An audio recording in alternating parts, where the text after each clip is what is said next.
Mga Boss Flow Records. Nagmula sa kalangitan, lumagapang sa Yo. kalupaan. Narito na sa inyong harapan ang nag-iisang diwata na mukhang Check kawat. this.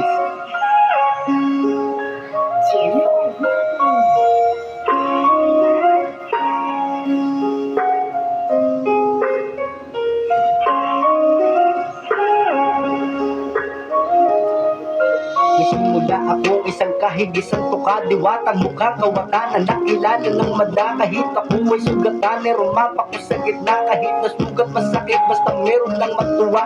At nagsimula ako na manirahan sa tulay. Maliit na tindahan na nagsilbi kong panulay. Sa hirap na nararanasan at buto may nagtamlay, pero hindi nagpahinga at ng aking namasdan. Maliit na tindahan, ibig na nagkiparisan, pero salamat sa Ama at sa mga tumutulong ng dahil sa kanila. Kaya pangalan ay umubong at hindi kahihiya kung anong meron ako, dahil pakikisama lang ang kayamanan sa mundo. Kahit meron natitira ay di ko papansinin mga pagsubok sa buhay ang natuloy papasan, dahil meron akong pangarap na gusto kong abutin.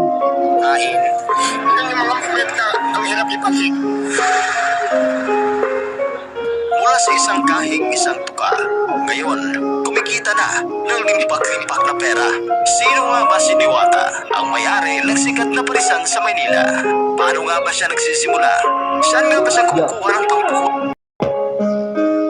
Salamat sa inyo sa aking mga nakasama, dahil hanggang ngayon ramdam ko ang inyong suporta at diwata. Parisan ngayon ay laging di nadayo, kahit na gano'ng kalayo ay pagkain ng pansin ako si Deo Bulbuena. At ito ang ay kwento na construction din ako, nakisama sa mga tao. Paris na nga panlapat, pakisama sa lahat. Yun ang lagi mong gawin para hindi ka magulat. Yun ang lagi mong gawin at lagi mong tatandaan. Pakikisama sa tao, ayan ang lagi mong sunod.